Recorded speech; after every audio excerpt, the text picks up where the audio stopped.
is I'm intrigued by what little I know about Cody, about not so much his career, but what makes him tick. What motivates test pilots? How are they developed, etc. Now, motivation for me to get into aviation was simple, because my father was a pilot in the Royal Flying Corps, and when that changed to the RAF, he moved over. So the presence was there all the time. Well, not all the time, he was away a hell of a lot actually, but most of the time that presence was in the house. And there was another thing that intrigued me. I was always interested in speed, even as a small boy, but I had no real contact with anything speedy until I won a scholarship to Edinburgh University, and because of that, my indulgent grandfather bought me a Norton 500. Now, a boy of 17 on a Norton 500 is about the biggest menace you can think of. And so this intrigued me, and then my father took me in the same year, 1936, to the Olympic Games in Berlin. And there I saw the most elegant performance of speed, I think, that may ever have occurred. When the black runner, Jesse Owens, won more than Usain Bolt, he won 4 events: the 100, the 200, the long jump, and the 100-meter, or the 100 yards as it was then, relay. But this man was poetry in motion. Elegant runner, a wonderful ambassador for his race. And I thought, this is just where speed has such elegance in it. Anyway, perhaps pushed by this, when I came back, I went down to, we had a big fairground in Edinburgh called Meadowbank. I went down there and on my motorbike, and I saw there was a thing called the Wall of Death. A ridiculous name, but it was a cylinder really, in which you went round on motorbikes, and while the spectators looked over and down at you. This all sounded very dangerous, and of course this silly name, the Wall of Death. In fact, the speed involved when you were on it was about 30 miles an hour, no more nor less. And there had been applicants to get the job in this thing. The owner was looking for a rider, and they had failed purely because they had no motorbike experience. But when I turned up on my Norton, he took me right away for the wonderful sum of £5 a week.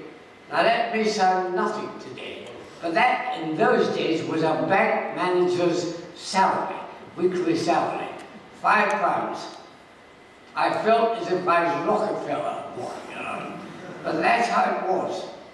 And from there, of course, I went into the Fleet Air Arm, and my first operational squadron was on a small, in fact, the smallest in the world aircraft carrier called HMS Audacity. Now, this really was small. Total length was about 420 feet, and the operating length was about 300, because there was no hangars, so all the aircraft, when I say all, 6 to 8 of them, had to be parked on the deck. And so you had to take off and ahead of that. Then a barrier was put up for landing. Normally on an aircraft carrier, you have 8 to 10 arrestor wires to land into. You hook one of those. On this ship, we had 3 arrestor wires, 2 normal ones, and the third one was an emergency arrestor wire, which if you picked up, brought you up with a very sharp deceleration. Needless to say, it was known amongst the pilots as the "for Christ's sake" wire. And, but this was a wonderful experience. We were sunk eventually in December 1941 in the Bay of Biscay. Now this is how my test flying life started, because the captain of this vessel, every pilot, or every officer in fact, on the ship has to get a confidential report. And he wrote on mine, I didn't learn this till many years later, that I had a flair for deck landing and the lordships of the Admiralty should make use of it. Well, indeed they did. And one of my first jobs when I left that ship was to make the first landing of the Hawker Hurricane on a small escort carrier, and do similarly with the Seafire. Now the Seafire is anything but an easy aeroplane to land on a carrier. Landing on a carrier, in fact, is not easy at all. It has a certain affinity to Russian roulette. And the accident rate was quite appalling on carriers before the days of what you now know as the angled deck. But it is difficult to throw your mind back to those days, but believe it or not, we had, by this time, this is early 1942, we were getting carriers from the United States, built with the Kaiser shipyard there, coming off the line at furious speed. And to get them going, I was given the job, 4 aircraft, 2 fighters, 2 torpedo bombers, land every one into every wire on the ship. And there were 8 to 10 wires, twice for each one. Of course, there were misses where you didn't get the one wire you were after and had to go have another go. But if you work it out, there's a huge number of landings involved, and then after each landing, a catapult. So there were a huge number involved. And all told, in the next year I proofed, as the word for it, 23 aircraft carriers, doing this all the time. And by the end of that time, I had something like a world record number of deck landings. And of course, there was plenty of time to build up after that. Well, after this period, I was moved onto what was called the Service Trials Unit of the Navy, which was mainly involved in just what I've been talking about, landing every new type of aircraft on an aircraft carrier. And this brought us into 1943. And of course, in mid-1943, the Empire Test Pilot School was founded. Now, I was very interested in getting a place in the Empire Test Pilot School, but the Lordship said, no, we've got plans for you. You're going our route, not on the ETPS route. And I was then posted to Boscombe Down, where, of course, the service trials of every aircraft are done before it is put into operation. And in that time, I was just settling down when the naval officer test pilot at Farnborough was killed landing a Spitfire or a Seafire on an aircraft carrier. Now, I had been doing this, I had about 500 landings of the Seafires by this time, so I was moved in to take his place. And I got my first big job, which was to land a Mosquito on an aircraft carrier. I was rung up by the Lords of the Admiralty when I was at Boston, and said, do you think you could land a mosquito on a carrier? With all the brash confidence of youth, I said yes. I'd never even seen a mosquito. But I took a chance on it, and it was not an easy project, but it worked out. And this set me on my way. Now at Farnborough, here, the very area where we sit, this in the war was a pressure pot of activity. Everything was full bore. I was there 6 years, and I had a total, I think, of 11 days leave in 6 years. It was like that. And to fly 6 or 8 aircraft in a day was not unusual. Maybe all different types too. It was an incredible feeling. And in connection with Cody, there's one interesting thing. I barely arrived at Farnborough in January 1944 when they realized I spoke German. And they said, well, we've got some captured German aircraft, but nobody knows much about the wording and all in the cockpit. And so you can get on with that job. Now the Focke-Wulf 190 was the prime aircraft of those days. It really was every bit as good as anything we had. In fact, if you want a combat between two well-matched aircraft, the Spit 9 and the Focke-Wulf 190 was the perfect combination. The outcome would depend totally on the skill of the pilot. They were so alike in that respect. Now, it had a reclining seat, the 190, and the stick, in consequence, as you were sitting back, came very far back. And I find it slightly difficult to see out of this aircraft because, as you see, I'm not very tall. But there was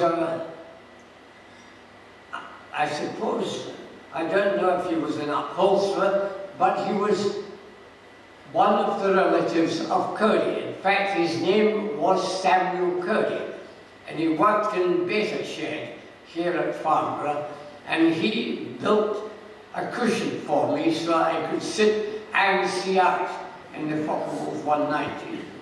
So it was interesting to have this connection. Now in those days, what went on at Farnborough, as I say, it was a pressure pot. But the main things, of course, I was mainly involved in deck landing new aircraft and catapulting them. But besides being the naval pilot, I was also in the aerodynamics flight, where our time was mainly taken up with transonic testing. Farnborough had been the first research establishment in the world in October 1940 to start transonic investigation on the Spitfire 5. And of course, that was limited because of its limited ceiling, and we only, or they only, I wasn't there at that time, they only got up to max numbers of about 7.5 to 0.78. But with the advent of the Spit 9, we were able to push it up to 8 and above 0.8. And during my time at Farnborough, we actually got the Spit 11 up to a Mach number of 0.92, which is the highest to this day. It's never been beaten. The highest speed ever attained by a single-engine piston aircraft. It was done by the CEO of Aeroflight, in which I was, and when he dived it down from 40 just over 40,000 to pull out at 36,000 feet. Now, I had done this myself, but because of my stature and strength, my limit was I'd gone up to was a Mach number of 0.88. But this man was 6'2" and very well built.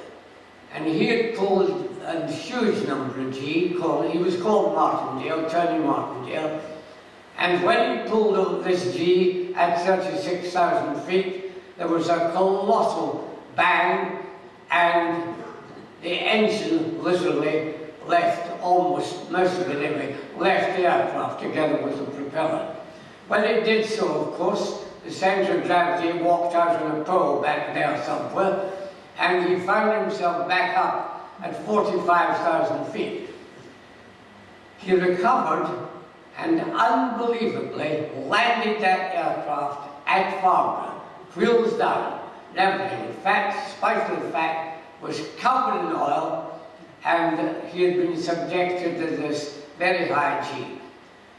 I drove out in my Jeep to meet him, and there was this Spitfire standing there, and I noticed that there was something peculiar about it, and that where the wings joined the fuselage at each side was a 3-inch gap. In fact, what he had done was sweep the wings back slightly. And when we examined the records, he had been subjected, or the aircraft had as well as him, to 11 G. And now the aircraft is supposed to break at 10 G. Well, it didn't break, but it became slightly swept back. But it goes to show that the pressure was on these days to push things to the limit. Not just for research, but to keep ourselves ahead of the enemy. Because the Germans had this advantage. They had supersonic wind tunnels. We didn't have one in the entire Allied countries, in Britain, America, or France. There was none. And this put us at a distinct disadvantage. Anyway, come the end of the war, Churchill saw it coming and asked the director of the RE, who was then Mr. Farron, many of you will know, to form a mission to go over to Germany and look at their advanced aviation technology. I was sent as the chief pilot to the group and also as the chief interpreter. And what we found shook us to the core, frankly. They were so advanced that their jets were so superior to ours.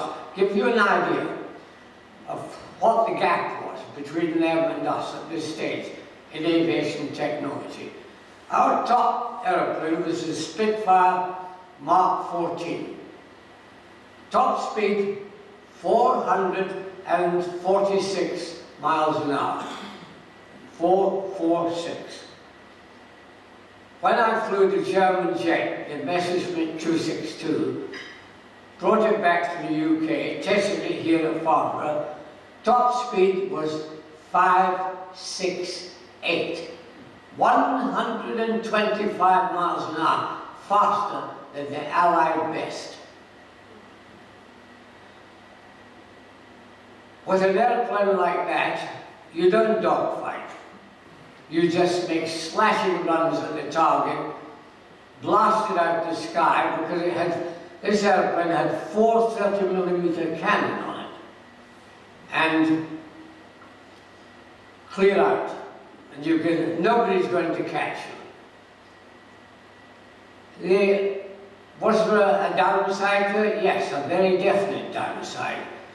They had these axial flow engines, whereas we were basing mainly our jet era, the early jet era anyway, on the centrifugal principle.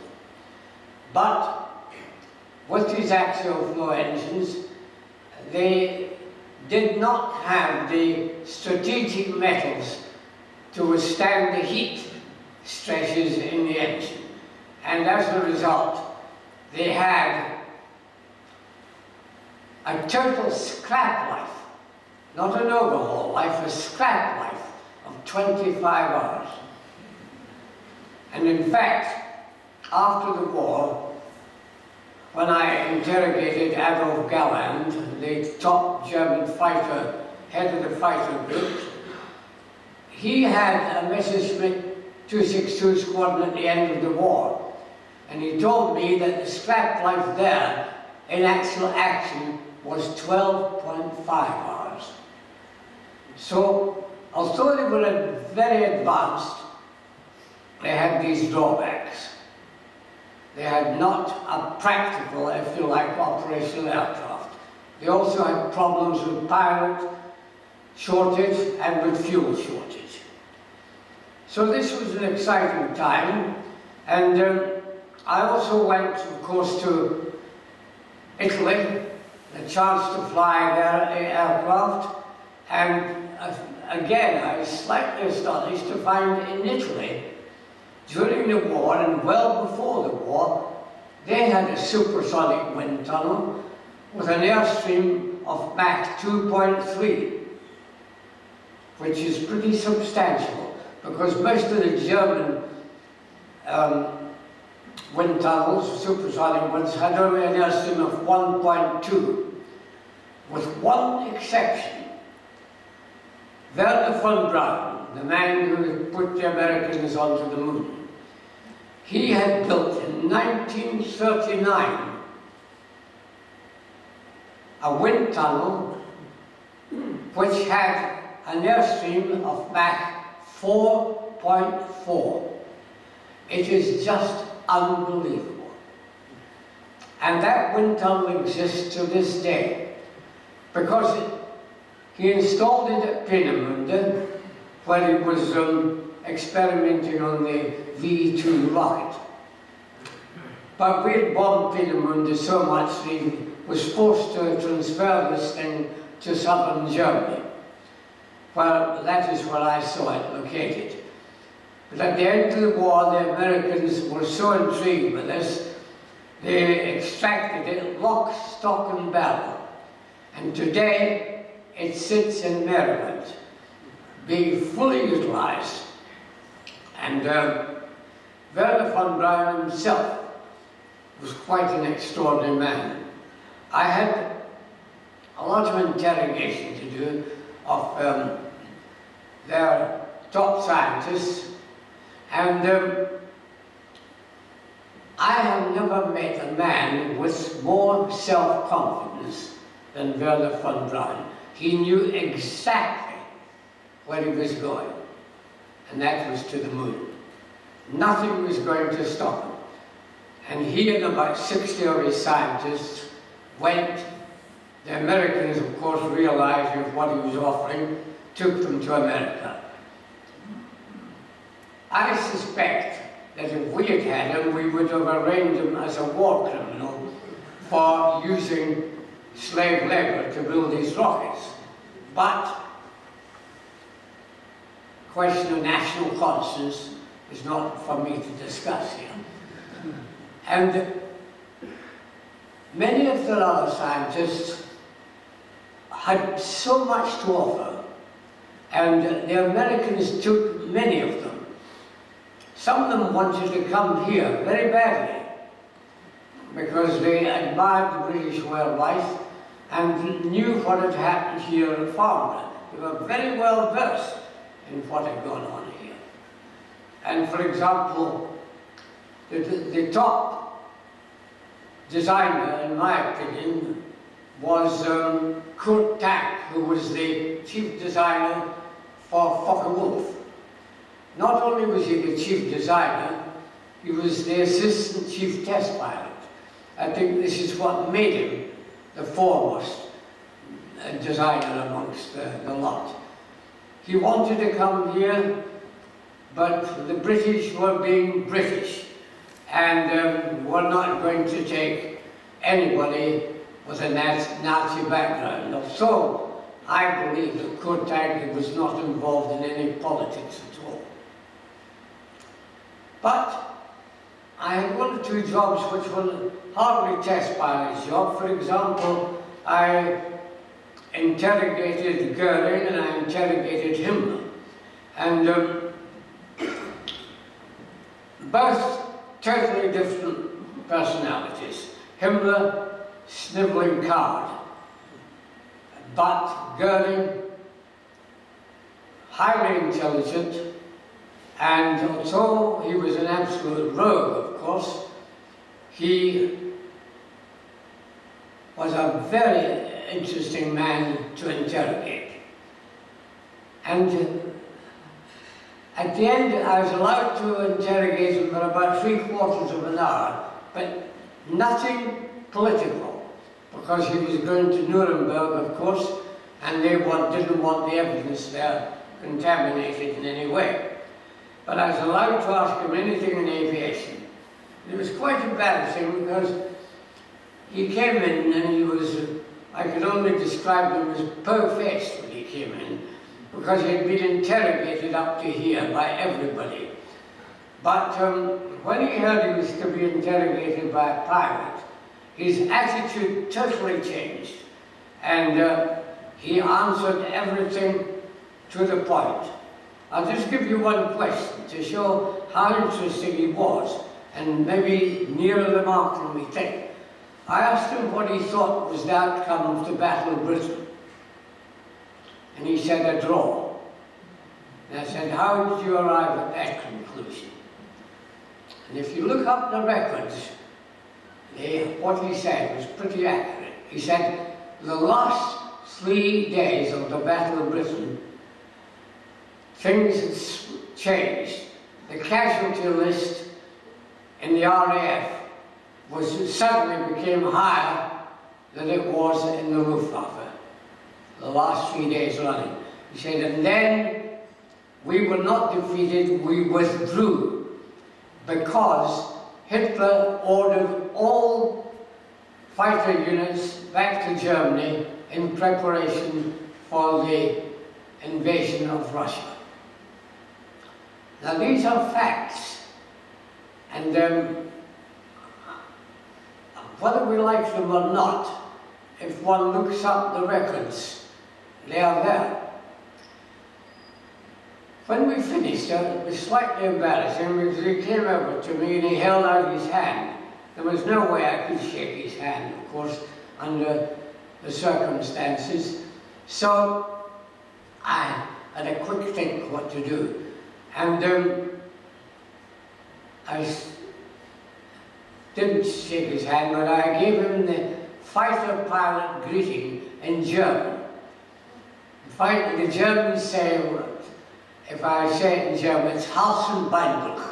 Now what that means is break your neck and break your legs. That's your fate as a fighter pilot. And he smiled when I said that, and just conceded that he knew why I wasn't able to shake his hands. So this was a fascinating time in history, aviation history. I then was able to fly many of the aircraft in Italy, as I said, and many of the Japanese war aircraft. Interesting to compare the way the countries do things. I spent 2 years in America at their Naval Air Test Center at the Tucson River. And they asked for me to be there because they ran out of test pilots during the time of the Korean War.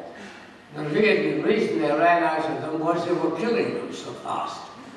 And when you see us put the memorial up we did today, the Americans were having very similar reactions to what we were having.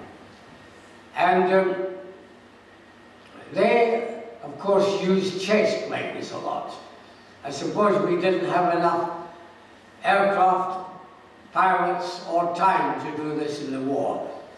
But it pays them off now and then, because you can see what actually happens if there is a disaster.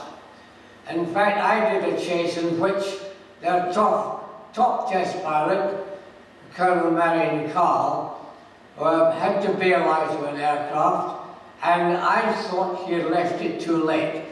I didn't see him leave the aircraft, and the aircraft splashed into the water, and I didn't see anything of him.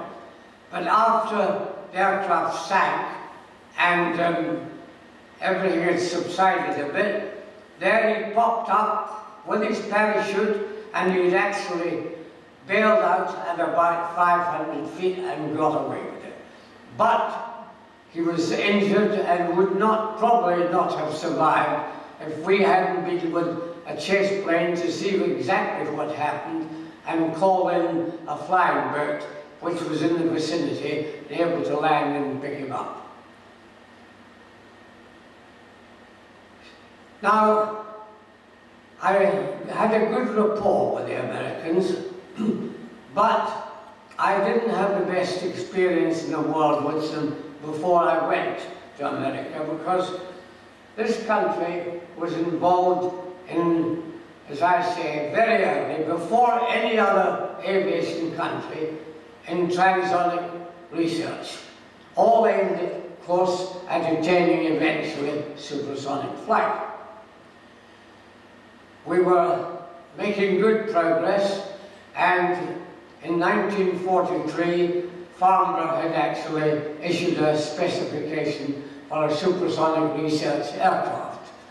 I was chosen to be the pilot, so I took a very close interest in it, and we were moving the time up to 1946, very early in 1946.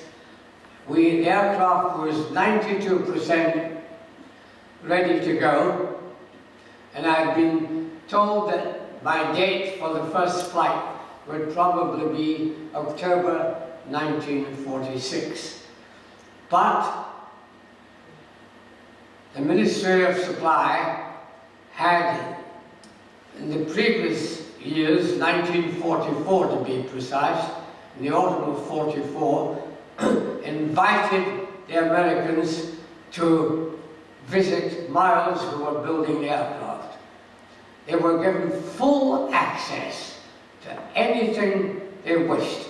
We were told, hold nothing back from them.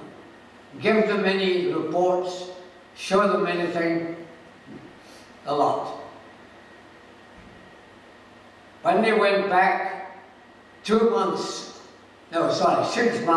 after they returned from that visit, they set up their supersonic program.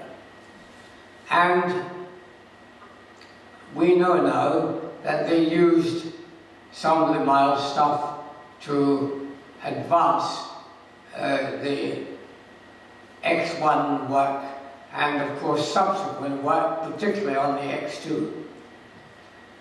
So, whereas test flying has its ups, it also has its downs. And when that aircraft was cancelled, I think it was, well, to put it in perspective, Maggie Thatcher issued a white paper on the subject, in which she said, with hindsight, this had been a major wrong decision, and we'd lost our lead in high-speed flight. As you look, as we did today, at the plaque that was put up on the wall to commemorate the 500 test pilots who have lost their lives in that job, they all had violent deaths, inevitably. An aircraft death is always violent. But they were totally aware of the job they were doing. There was nobody ever press-ganged into being a test pilot. It was all volunteering. And we all had our own ideas of risk assessment. Some perhaps took that aspect too lightly. I certainly didn't. I believed very much in preparing myself for the kind of flight I knew I had to take. It's really interesting. I talked recently with Andy Green, the pilot who was going to drive this car at 1,000 miles an hour. Now that, in my opinion, is a high-risk project. But I said to Andy, how are you assessing it? And he said, well, he called it, he said, I do it by logic. He said, I think the whole thing through and I feel whether I can understand what I am undertaking down to the last nut and bolt, if I can. So he called it intellectual assessment. And I think that puts it in perspective. Another thing is that an interesting talk I had was with Guy Gibson of Dam Buster fame. Because he came to Farnborough when I was doing some work on Halifax and Lancaster engine cutting at night when you're doing the corkscrew maneuvers to get out of searchlights. And he said to me, do you ever get afraid in this job? And I said, no, I don't get afraid, but that is probably because I fully understand what I'm undertaking. I've thought it through. But he said, I am gripped with fear all the time when I leave the op from the moment I step into the leg to the moment I step out of it. I am gripped with fear. Here's a man who did it months, years maybe, won the VC, leader of the Dam Busters raid, and yet he is a different man inside during all these operations. So it makes you realize we all approach things in a different way. I think a lot of the test pilots, we've got one sitting here, John Farley, whom I'm sure has had his own inner thoughts of how he tackles the job, and we all tackle it maybe slightly differently. But whatever it is, the very place where you are now at Farnborough is the home of British test flying. It will always be. Even though it has a different veneer on it now, underneath it is the old Farnborough. You are privileged to be on its soil today, and I'm privileged to be able to talk to you. Thank you very much for your attention.